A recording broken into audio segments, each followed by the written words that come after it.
అందరికీ నమస్కారం అండి. మేము గత 2011 నుంచి మాజీ ముఖ్యమంత్రి వర్యులు శ్రీ వైఎస్ జగన్మోహన్ రెడ్డి గారు 2011లో వైఎస్ఆర్సీపీ పార్టీ స్థాపించిన దగ్గర నుంచి పార్టీలో కొనసాగుతున్నాం. 2014 మున్సిపల్ ఎన్నికల్లో మేము పార్టిసిపేట్ చేసి 2021లో కూడా మున్సిపల్ ఎలక్షన్స్ లో అత్యధిక మెజారిటీతోనే గెలిచాము. అదేవిధంగా నిన్న ఒక ప్రెస్ నోట్ అనేది రిలీజ్ చేశారు నర్సీపట్నం వైఎస్ఆర్సీపీ పార్టీ నుంచి. అత్యధిక మెజారిటీతో గెలిచినటువంటి ఒక వ్యక్తిని అసలు ఆ డిపాజిట్ కూడా సాధించుకునేటువంటి ఒక వ్యక్తి చేత సస్పెండ్ చేయించడం అనేది ఎంతవరకు సమంజసమో నాకైతే అర్థం కావట్లేదు. సిద్ధాంతమే ప్రాతిపదికగా నడిచి ఏ రాజకీయ పార్టీకైనా కనీస విలువలు పాటిస్తూ క్రమశిక్షణ చర్యలు తీసుకోవాలంటే ముందుగా సంజాయిషి కానీ నోటీస్ కానీ పంపించాల్సి ఉంటుంది, సంజాయిషి తీసుకోవాల్సి ఉంటుంది. సో అలాంటి ఎలాంటి నోటీసు లేకుండా నన్ను క్రమశిక్షణ చర్యల్లో భాగంగా సస్పెండ్ చేశామని, పార్టీ నుంచి వైదొలిగించామని ప్రకటించడం నర్సీపట్నం వైఎస్ఆర్సీ పార్టీ అహంకార ధోరణికి నిదర్శనంగా నాకు అనిపిస్తా ఉంది. నేను గత 2021లో మున్సిపల్ చైర్మన్ గా 2 years చైర్మన్ గా కొనసాగాను. అదేవిధంగా తర్వాత కౌన్సిలర్ గానే కొనసాగుతా ఉన్నాను. ఈ గత నెల 31వ తారీఖున కౌన్సిల్ ఎజెండా నాకు పంపించడం జరిగింది బడ్జెట్ సంబంధించి. సో దానికి నాకు ఎలాంటి ఇన్ఫర్మేషన్ అటెండ్ అవ్వకూడదని ఎలాంటి ఇన్ఫర్మేషన్ రాలేదు. సో నేను అటెండ్ అయ్యాను. సో అప్పటికి సభా స్పీకర్ అయినటువంటి అయ్యన్ పాత్రుడు గారు స్టేజ్ మీద ఉన్నారు. సో నేను వెళ్ళాను, అటెండ్ అయ్యాను. ఆయన ఒకటే అడిగారు, ఈ అభివృద్ధి కార్యక్రమాలకి మీ వంతు సహకారం మాకు అందిస్తారంటే మా సపోర్ట్ ఎక్కువ ఉంటుంది సార్ అని నేను చెప్పడం జరిగింది. అదేవిధంగా నాతో పాటు మాజీ వైస్ చైర్మన్ మన గొలుసు నరసింహమూర్తి గారు కూడా రావడం జరిగింది. సో ఆ మీటింగ్ కి మేమిద్దరం అటెండ్ అయితే నన్ను ఒక్కరిదాన్ని సస్పెండ్ చేయడం వెనుక ఆంతర్యం ఏంటో నాకైతే అర్థం కావట్లేదు. ఆయనకి అగ్రకులస్తులు అవనివ్వండి, ఆయనకున్న బలగం అవనివ్వండి, దానికి భయపడి వైఎస్ఆర్సీపీ పార్టీ వాళ్ళు ఆయన సస్పెండ్ చేయకపోయారో, లేదంటే నాకు ఎలాంటి బ్యాక్గ్రౌండ్ లేకుండా వచ్చానో, లేదంటే నేను దళిత మహిళను ఒక మహిళగా ఉన్నానో మా యొక్క ఇది చూసి మమ్మల్ని సస్పెండ్ చేశారో అది నాకైతే అర్థం కావట్లేదు. ఎంతవరకు సమంజసం ఇది? నేను గత చైర్మన్ గా చేసినప్పుడు ఎన్నో అత్యున్నత పదవులు అధిరోహించి పార్టీని ఇప్పుడు క్రమశిక్షణ రాహిత్యమైన చర్యలు చేస్తున్నారు అంటున్నారు. సో ఎటువంటి చర్యలు నేను చేశానో నాకు అర్థం కావడం లేదు. నాకు పంపించిన నోటీసులో ఒకటి రాయడం జరిగింది, పార్టీలో అత్యున్నత పదవులు అనుభవించి ఇప్పుడు పార్టీ నుంచి పార్టీకి వ్యతిరేక చర్యలు పాల్పడుతున్నారు అన్నారు. సో పార్టీలో ఒకే ఒక పదవి నాకు ఇచ్చారండి. సో అదే చైర్మన్ పదవి, సంతోషం. సో అది కూడా ఏ రాజకీయ ఉద్దేశంతో ఎవరికి కళ్ళు వేయాలనే ఉద్దేశంతో ఆ చైర్మన్ పదవి తీసుకొచ్చారు అందరికీ తెలుసు నర్సీపట్నంలో. సో ఒక ఎస్సీకి తీసుకొచ్చారు, సరే అసలు జగన్మోహన్ రెడ్డి గారు తీసుకొచ్చిన మహిళా సాధికారతలో భాగంగా రిజర్వేషన్ల ప్రకారం నాకు చైర్మన్ పదవి వచ్చింది. సో ఆ పదవి చిన్నపిల్ల చేతిలో చాక్లెట్ పెట్టి చైర్మన్ పదవి మీరు అనుభవించినట్టు ప్రతి ఒక్క చిన్న విషయానికి నన్ను ఒక పావులా వాడుకున్నారు. సో ఏ ఒక్క సబ్జెక్ట్ తీసుకొచ్చినా సరే అది కమిషనర్ ని ఏఈని డిఈని మీ దగ్గర రప్పించుకొని ప్రపోజల్స్ మీరే ప్రపోజ్ చేసుకొని వర్క్లని అనౌన్స్ చేసేసుకొని నా చేతి సంతకం పెట్టించినట్టు తీసుకొచ్చి సంతకాలు పెట్టించుకొని కొబ్బరికాయలు కొట్టడానికి మాత్రం నన్ను ఆహ్వానించడం జరుగుతుండేది. ఇంకా పెద్ద ఎగ్జాంపుల్ ఏంటంటే 2022లో ఎంపీ ల్యాడ్స్ ద్వారా వచ్చినటువంటి 1.5 కోటి ఫండ్ ని నాకు అసలు ఇన్ఫర్మేషన్ లేకుండా ఏ వార్డులో ఎంతెంత అమౌంట్ ప్రపోజల్స్ పెట్టారో కూడా నాకు తెలియకుండా ఒక ఎంపీ గారు పంపించడం జరిగింది.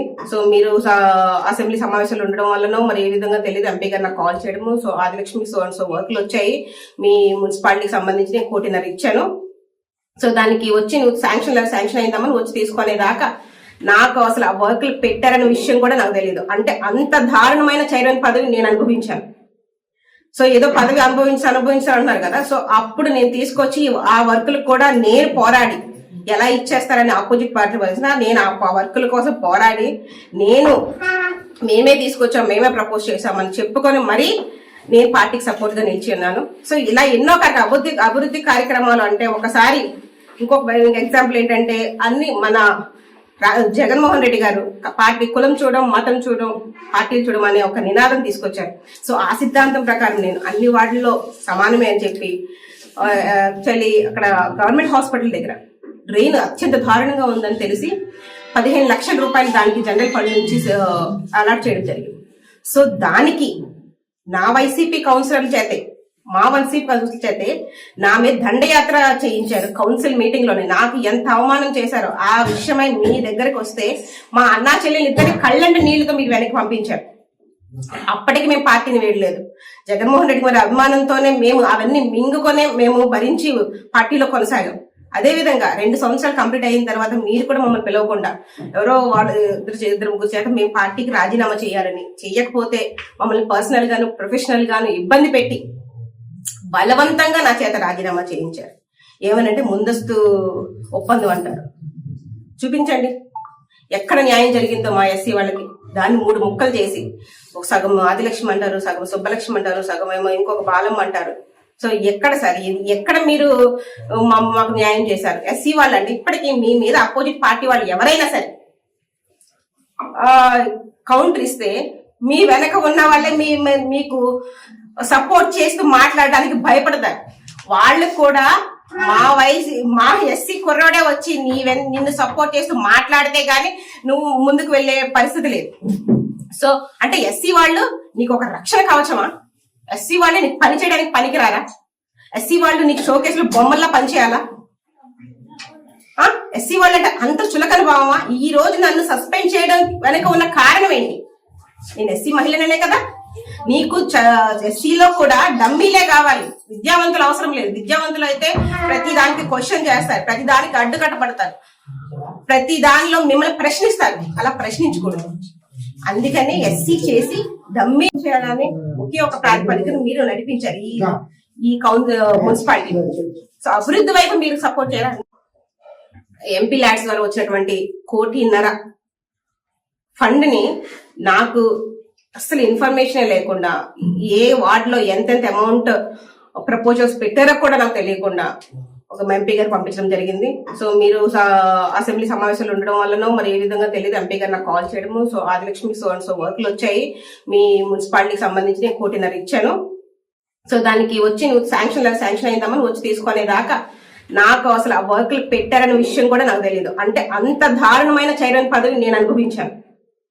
సో ఏదో పదవి అనుభవించాలంటున్నారు కదా. సో అప్పుడు నేను తీసుకొచ్చి ఆ వర్కులకు కూడా నేను పోరాడి ఎలా ఇచ్చేస్తారని ఆపోజిట్ పార్టీ వచ్చినా నేను ఆ వర్కుల కోసం పోరాడి మేమే తీసుకొచ్చాం, మేమే ప్రపోజ్ చేశామని చెప్పుకొని మరీ నేను పార్టీకి సపోర్ట్ గా నిలిచి ఉన్నాను. సో ఇలా ఎన్నో అభివృద్ధి కార్యక్రమాలు అంటే ఒకసారి ఇంకొక ఎగ్జాంపుల్ ఏంటంటే అన్ని మన జగన్మోహన్ రెడ్డి గారు పార్టీ కులం చూడడం, మతం చూడడం, పార్టీలు చూడడం అనే ఒక నినాదం తీసుకొచ్చారు.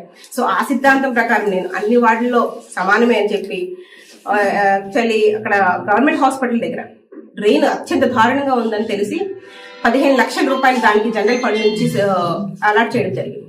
సో దానికి నా వైసీపీ కౌన్సిలర్ చేతే, మా వైసీపీ కౌన్సిలర్ చేతే నా మీద దండయాత్ర చేయించారు కౌన్సిల్ మీటింగ్ లోనే. నాకు ఎంత అవమానం చేశారో ఆ విషయమై మీ దగ్గరకు వస్తే మా అన్నా చెల్లెలు ఇద్దరి కళ్ళంటి నీళ్లతో మీరు వెనక్కి పంపించారు. అప్పటికి మేము పార్టీని వేయలేదు. జగన్మోహన్ రెడ్డి గారి అభిమానంతోనే మేము అవన్నీ మింగుకొనే మేము భరించి పార్టీలో కొనసాగాం.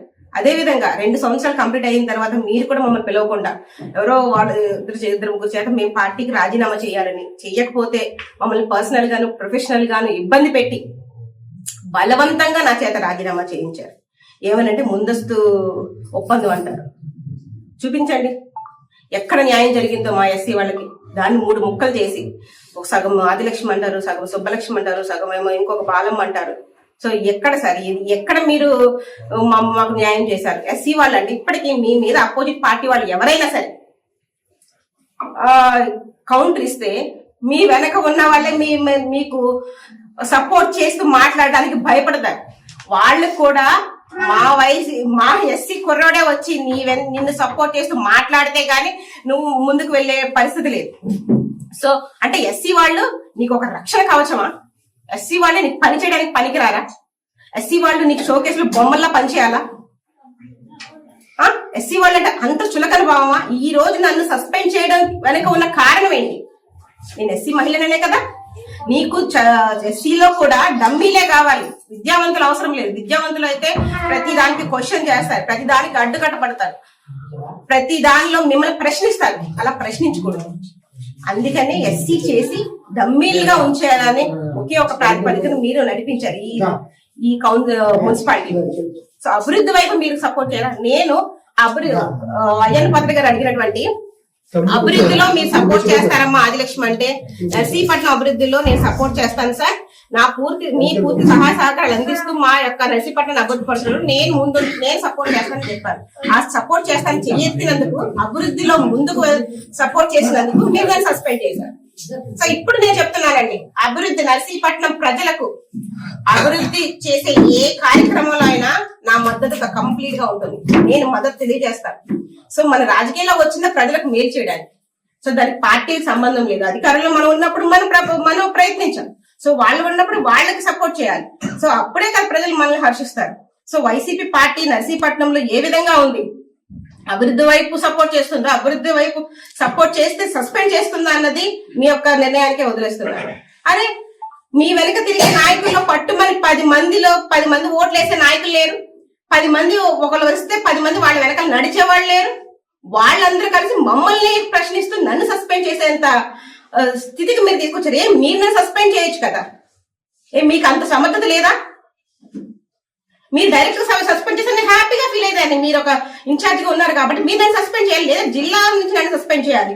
నేను ఒక చైర్మన్ గా చేసిన దాన్ని ఒక సామాన్య డిపాజిట్ కూడా 10 మంది వెనకలేనట్టు ఒక వ్యక్తి చేత నన్ను సస్పెండ్ చేసి అవమానపరిచారంటే ఒక మహిళగా నేను చాలా బాధపడుతున్నాను. ఇది అధిష్టానానికి కూడా తెలియాలి. అందుకు నేను ప్రెస్ మీట్ పెడుతున్నాను. లేదంటే సైలెంట్ గా నేను పార్టీలోంచి వెళ్ళిపోదామని అనుకుంటే డెఫినెట్ గా నేను వెళ్ళిపోదును. పార్టీని వదలడానికి మాకు నిజంగా మనస్ఫూర్తిగా ఇష్టం లేదు.